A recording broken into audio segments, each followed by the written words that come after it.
Hola, ¿qué tal? Sean bienvenidos a un nuevo programa de Un Soplo de Historia Podcast. Nos estamos aproximando ya al programa 100, así que realmente estamos muy agradecidos por habernos apoyado también en todo este tiempo. Sabemos que hay audiencia que nos acompaña casi desde el inicio y queremos agradecerles.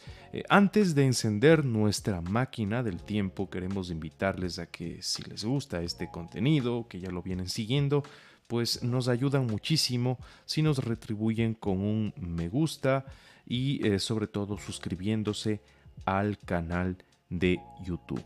Y obviamente si prefieren el formato podcast, escucharlo quizás en Spotify o en iVoox, en iTunes, lo pueden hacer. Siempre nos van a encontrar como Un Soplo de Historia Podcast. Y bueno, ahora tenemos que irnos a la antigua Mesopotamia, un terreno que nos gusta muchísimo, bastante apasionante.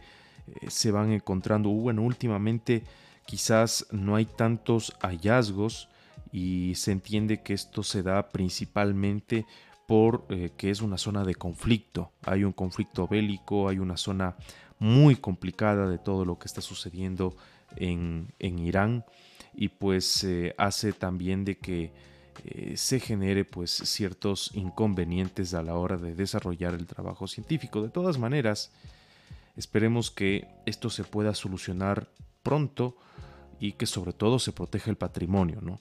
Que en zonas como Irak, como Irán, partes de Siria, partes de Turquía, en algunos de los casos pues han sido destruidos grandes patrimonios y precisamente por estos conflictos. Pero bueno, tenemos que irnos hace ya, bueno, tenemos que enmarcarnos cerca de unos 3770 años atrás. Y esto tiene que ver con un comerciante descontento y una reclamación, un reclamo que le hace un cliente, ¿no? Entonces esto es bastante interesante. Resulta que esta información nace de una de las tablillas que se llama la tablilla de Ea-Nasir. Y ya vamos a conocer todos estos puntos que son bastante llamativos. Resulta que un comerciante descontento llamado Nagni lanzó una letanía de quejas sobre una transacción que había salido mal, dando su opinión al comerciante supuestamente sin escrúpulos, un compatriota babilonio llamado Ea-Nasir. Y esto es interesante porque se han hecho últimamente muchos memes, sobre todo dentro de los nichos históricos que se encuentran en las redes sociales sobre Ea-Nasir, y algunos de ellos son bastante curiosos. Y claro, aunque todo ocurrió en la antigua ciudad de Ur, en lo que hoy es Irak, la queja resuena entre los consumidores modernos que denuncian tanto financieros turbios, productos de baja calidad y una grave falta de servicio al cliente. Bueno, eso lo podemos encontrar, por ejemplo, en las tiendas en línea, donde uno normalmente antes de comprar un producto lee las reseñas y encuentra pues, o quizás uno pensaría que esa clase de retroalimentación, esa situación de críticas, de análisis de los productos, es algo reciente, muy reciente, pero no, esto ya se hacía hace miles de años.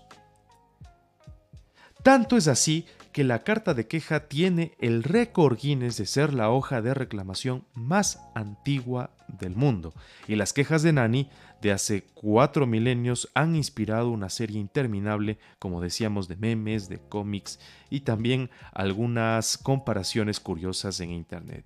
Entonces, ¿quién era el famoso Ea-Nasir y por qué la carta de queja de Nani resulta tan convincente miles de años después de haber sido escrita?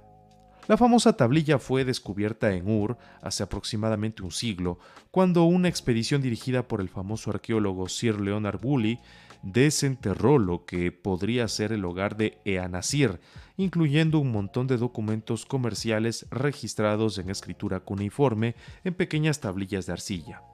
Entre ellos estaba la queja de Nagni.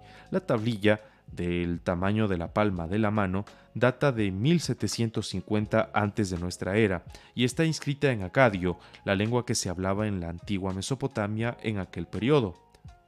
Hoy, la tablilla forma parte de las colecciones del Museo Británico, que siempre tiene pues bienes patrimoniales de diversas partes del mundo. La carta, dictada por Nani, critica a Ea Nasir por prometer lingotes de cobre de gran calidad y no cumplió el trato.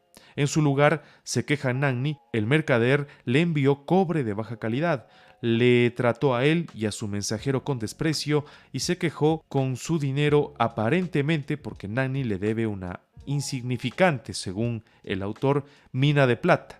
Una mina equivalía aproximadamente a la quinta parte de una onza, para hacernos una idea. Cuando el mensajero de Nani intentó discutir la calidad del cobre con Ea Nasir, afirma Nani, fue despedido. Si quieres llevártelos, llévatelos, dijo Ea Nasir de manera despectiva. Si no quieres llevártelos, vete. Nani enfureció, tanto por el cobre de baja calidad como por el trato del comerciante a su ayudante.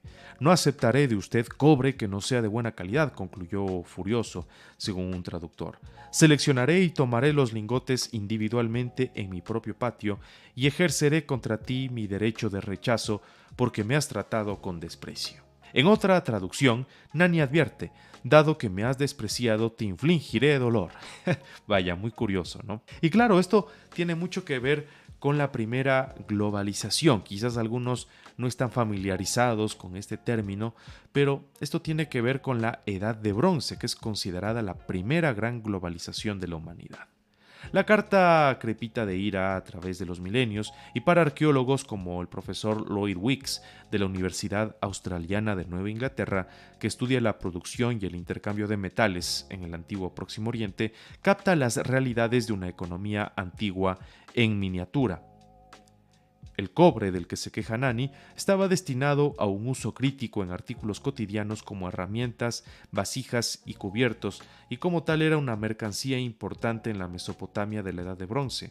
En aquella época, Ur era una poderosa ciudad-estado sumeria situada en el Golfo Pérsico y un importante centro de una vasta red comercial. Pero como Ur no era rica en metales, explica Wicks, los comerciantes tenían que buscar el cobre a casi 1000 kilómetros de distancia, en Dilmun, en la isla que hoy se conoce como Bahrein. Para permitirse el costoso viaje, los mercaderes se unían para financiar la compra de cobre en el extranjero, aportando cada uno capital en forma de otras mercancías como plata y aceite de sésamo. Estas empresas privadas vendían el cobre, se repartían los beneficios y pagaban diezmos e impuestos al palacio y posiblemente a los templos, ¿no? Cuando hablamos del palacio normalmente son estos centros religiosos y políticos que normalmente administraban y manejaban también todo lo que tenía que ver con la recaudación de impuestos en las localidades, ¿no? En la denuncia, Nani hace referencia al pago de unos 500 kilos de cobre al palacio, prueba de los diezmos exigidos por la realeza sumeria. Pero claro, ¿por qué preocuparse y poner tanta atención en un reclamo de un cliente agraviado hace casi 4000 años? Y es que, unida por lazos de clases, reputación personal y necesidades mutuas, esta primitiva economía global era asombrosamente compleja, y todo gracias a mercaderes como Ea Nasir o Nani. La gente habla de la globalización como un fenómeno moderno, reciente. La Edad de Bronce suele ser el primer periodo en el que los arqueólogos y los historiadores de la economía consideran que pueden observar los efectos de la globalización. Esto es lo que dice Wicks. Puede que no abarquen todo el planeta, pero sí grandes zonas de Eurasia. Y eso es verdad.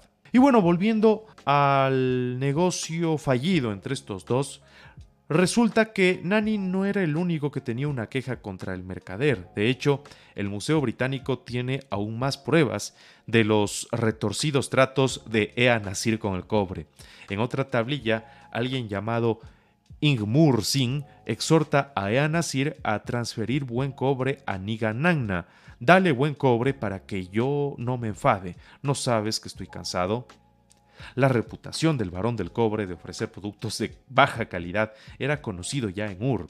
En otro comunicado a este personaje, un comerciante llamado Naram exige: dale al mensajero muy buen cobre. Espero que el cobre a tu cargo no se haya agotado. Como ven, Dada la durabilidad del problema del servicio al cliente de Ea Nasir, quizás sea justo darle la última palabra. Sorprendentemente, se conserva una nota del atribulado mercader babilonio y, como era de esperar, está llena de dramas provocados por el cobre. En la carta, el mismo Ea Nasir dice a un hombre llamado Sumun Lipsi y a un calderero que no exageren cuando otros dos hombres acuden a ellos en busca de un metal perdido. No seas crítico, aconseja Ea Nasir, no tengas miedo. Así que ahí está, ¿no? Un sólido consejo del estafador de cobre más famoso de la historia. Es decir, cuando le iban a reclamar, él ya aconsejaba a las personas que trabajaban con él que sean mucho más fríos, que no sean temerosos, como quien dice, ser quizás un poquito más sinvergüenzas. Así que es interesante, es bastante interesante esta historia, espero que les haya gustado, es algo de lo que tiene que ver con el mundo cotidiano, ¿no? Que a veces no se lo ha estudiado tanto, sobre todo en el pasado, a nivel de la arqueología o de la historiografía, siempre se dejó de lado el pasado cotidiano y más bien se fue hacia los grandes eventos, hacia los grandes personajes, hacia las grandes guerras, hacia los grandes conflictos, cismas, etcétera, etcétera, ¿no? Pero también hay mucha riqueza de contenido en acontecimientos que fueron estos, ¿no? De personajes que quizás no fueron tan trascendentes, personas que realizaban distintos oficios o distintas actividades en su mundo y que hasta el día de hoy pues nos generan esta clase de situaciones muy interesantes, ¿no? De saber que estas personas están más cercanas a nosotros de lo que creemos. Muchísimas gracias y hasta la próxima.